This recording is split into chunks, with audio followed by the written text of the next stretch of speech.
Mr. President, this morning, the House Democratic Caucus, of which we were once both members, but this morning, the House Democratic Caucus will make a momentous and potentially historic decision, selecting the next generation of leaders that will propel House Democrats forward in the 118th Congress.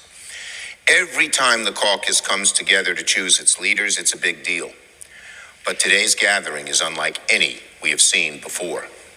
For one, it signals the end of a magnificent era, as my dear friend, Speaker Nancy Pelosi, has chosen to step down from leadership. We'll never see someone like Speaker Pelosi ever again in our lifetime.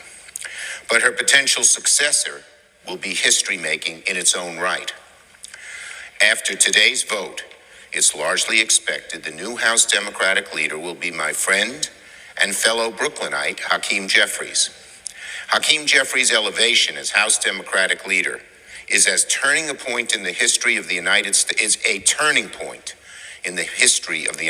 Let me say that again. Hakeem Jeffries' elevation as House Democratic leader is a turning point in the history of the United States Congress. Never before has an African American leader or any leader of color held the top position for either party in either chamber.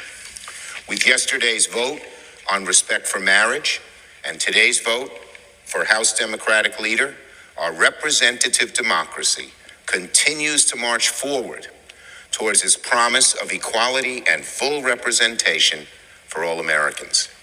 Now, I've known Hakeem Jeffries for a long time, since before the days he was first elected to the New York State Assembly in 2006. When I first met him, I thought the same thing I thought when I first met Speaker Pelosi. Here's someone who has it all.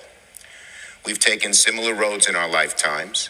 We both grew up in Brooklyn, where I was the son of an exterminator. He was the son of a social worker. We both went to New York City public schools and both served in the New York State Assembly before coming to Congress. It's not surprising that House Democrats are turning to someone from Brooklyn to lead the way next year. Because when you're from Brooklyn, you learn quickly traits like persistence and serious mettle.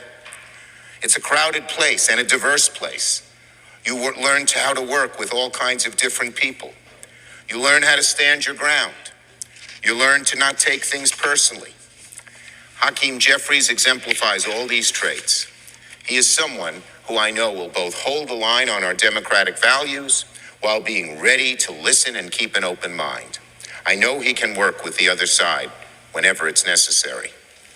Most importantly, he is dedicated to making our country a better, more prosperous place for all people from all walks of life. So today's a very good day for the House, for the House of Representatives, for our party and our country. I congratulate my friend Hakeem on his historic election as House Democratic leader. And it is finished. Hakeem Jeffries wins historic bid to lead the House Dems after Pelosi has stepped down. And this is what they mean by Black history every day. Congratulations, Mr. Jeffries. You are certainly deserving.